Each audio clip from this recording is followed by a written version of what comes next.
Donald Trump, if you were the CEO of Washington Incorporated right now, how many times would you have been saying you're fired in the last few weeks? Well, probably a lot, but they really have to learn to get along. I mean, you just have a president that is not leading and not getting people into a room and not shouting and cajoling and laughing and having a good time and having a terrible time. But, you know, all of these different emotions and things you have to do. But you have to get people in a room and you have to just make deals for the good of the country. He's finally done that today with the Republicans. So a group of them have gone down. They're led by John Boehner.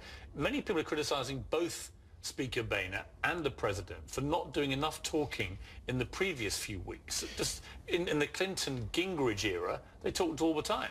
Well, I will say this. If the Republicans stuck together, they have cards like you wouldn't believe. You know, I hear so much about the Republicans don't have the cards. The fact is they have tremendous cards if they stuck together. But, Piers, they're not sticking together. You have all of these different guys making different statements, and they want to come back, and we should be back. The fact is they have a lot of strength if they want, but they're not sticking together. The government shutdown is painful, but a debt ceiling crisis would be potentially catastrophic. Warren Buffett's called it the nuclear button option, and that it should never be used as a political tool. As a top businessman, what do you think of that? Well, nobody knows. It's uncharted territory. You know, the debt ceiling, look, we're up to 17 trillion in debt. Nobody's ever Can you even believe that figure? No. It was a word... This now gets trotted out as if it's perfectly normal. Well, it was a word that didn't exist in our language 10 years ago. Let's face it, trillion, the word trillion. Now you don't hear billion anymore. All you hear is trillion. The fact is that it's a number that's staggering, 17 trillion, and going up rapidly. It's not stopping there. They're looking at 24 trillion. Now, at what point does it stop? The debt ceiling, nobody knows what's going to happen. Now, you could have a situation where you don't raise the debt ceiling and people actually have to go and really cut and get the country back into shape. There are those that say that could happen also. Would you feel comfortable about the debt ceiling limit not being extended? As somebody who has so many fingers and so many business pies in America. The word comfortable is a hard word. Certainly I wouldn't feel comfortable with it because, again, you're uncharted territory. But I will say this, something has to be done to get debt down. We can't continue to go this way. We're looking at numbers that are just staggering, and they're going up at a staggering rate. So something's going to have to be done. They have to make deals. They have to sit down and say, we're going to have to do something. You look at what's happening with other countries, how they're... Look, hey, I've been doing this with you for a long time, and it never changes. Nobody changes. Nobody does anything.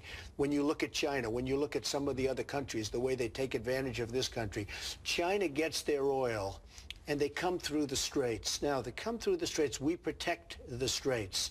China gets most of the oil, and Europe, by the way.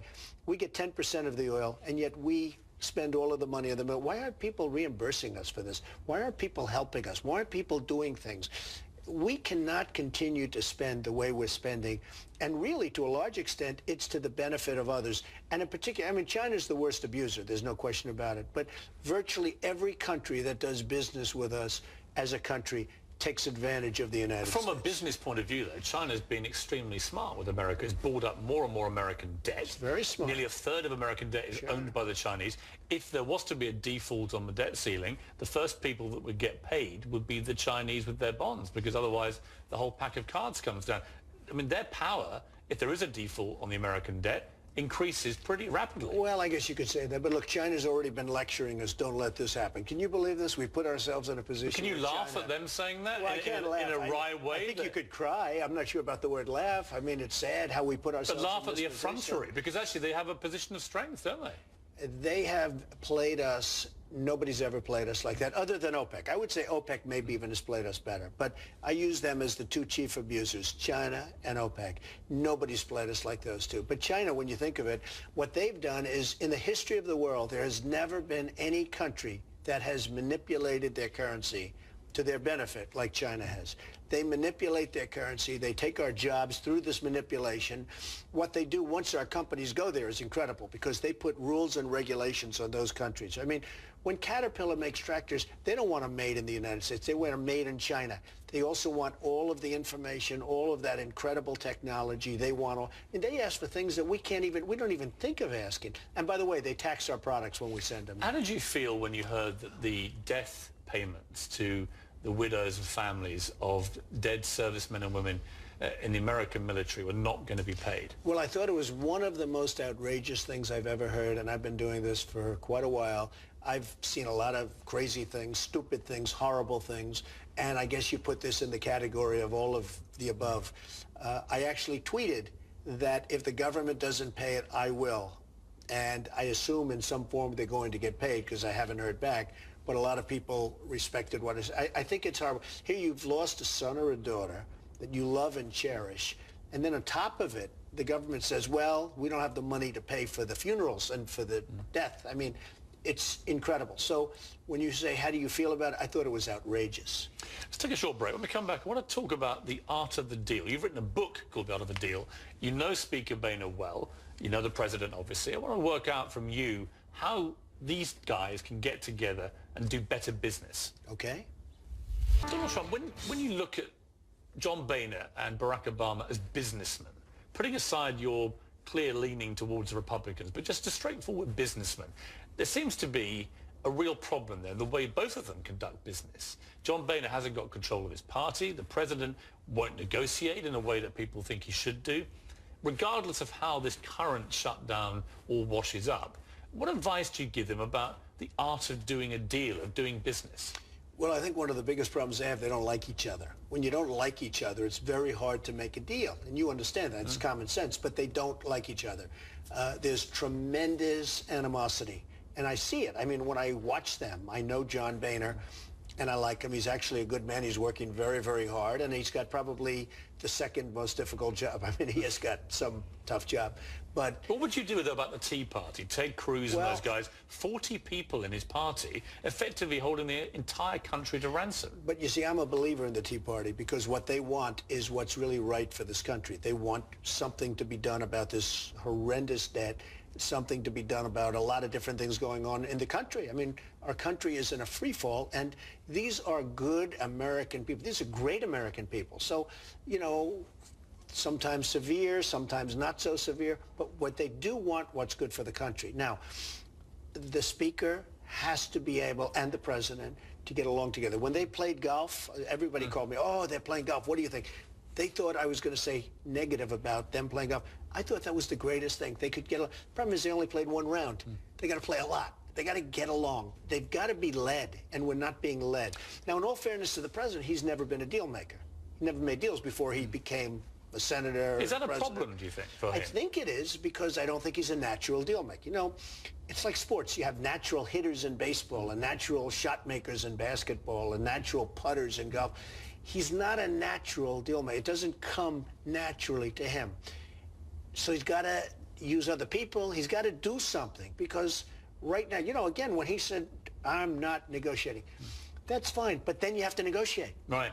In other words, say it. You can say it to the world, but then you got to negotiate. When he says it, he doesn't negotiate. Bill Clinton saw an interesting thing, which was when he was dealing with Vladimir Putin or with Newt Gingrich, it didn't really matter, any opponent. The technique he used was he'd kick everybody out of the room eventually and just go man to man. That's great. Look them in the eye. He said, Pania, boom, boom, boom. But they get stuff done. And I said to him, did you trust Putin, for example? He said, well, he never went back on his word to me about anything, which I thought was really fascinating. Good statement. And he said that in the end, you don't actually really need to believe everything you're being told. You just have to do a deal. Do you go along with that? Well, I do. Look, President Clinton did have a lot of good relationships, and that was why he was able to make deals. And he really did make a lot of deals, and a lot of deals for the good of the country. The fact is, right now, we have these stalemates. I've never seen anything like it. There's constantly a stalemate. So what's going to happen in 2 weeks is going to be more interesting. Now, maybe as we're speaking, they're going to make a deal where they do some kind of an extension. But an extension is not what you need. You need the overall deal. We have to make a big deal, and it has to be the proper deal for the country. Looking at America Incorporated as a business, clearly some massive problems. What is the way forward? Because America built really through the last century on this great manufacturing tour de force, which rampaged around the world as a great superpower. Clearly, it's no longer that kind of country. That's right. What do you do about it? Well, again, it's jobs. You have to take jobs away from other countries, China, India, all of these countries, they're taking our jobs. By the way, Mexico, we've made it so good for Mexico. What they're doing to us is unbelievable. You've got to take back jobs. You've got to make the economy strong. And you know what? When you make the economy strong, Medicare, Medicaid, Social Security, all of the things that are in trouble, they won't be in trouble anymore. We have this incredible machine, but we're not using it. But if you can create a great economy, we don't have to worry about Social Security and Medicare and Medicaid and all things that are good things. We don't have to worry about them again. Do you worry that America may not have a great economy again in your lifetime? Well, if we don't have the right leadership, we will never have a great economy again, and we frankly will not be a great country again. We need the right leadership. Right now, our leader, I think he's well-meaning. You know, I hear all sorts of things that, oh, he really doesn't want. It's ridiculous. He wants to do a good job. I really believe he wants to do a good job. But his mindset is not on what we need. We need a great and strong economy, and that will take care of all that money pouring in is a positive thing, not a negative thing. It's a positive, and that will take care of so many problems that we have. Do you believe in the green shoots theory at the moment, that property is beginning to bounce back and car sales are good and so on? I think it's very, very fragile. One of the things that we have is we have an artificially low interest rates. Now, I'm a developer. I love low interest rates. I love it. I'm doing the old post office on Pennsylvania Avenue. I'm doing Doral. I'm getting this money for like nothing.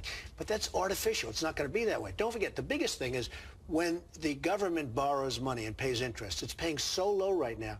When they have to pay a normal rate of interest, you want to see deficits? That's going to be the biggest deficit of all. So we have to get the economy going before the interest rates start going up.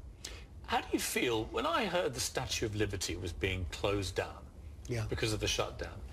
I don't think many Americans realize how that looked to the outside world. This absolute symbol of America and liberty and freedom, closed for business. How do you feel as an American?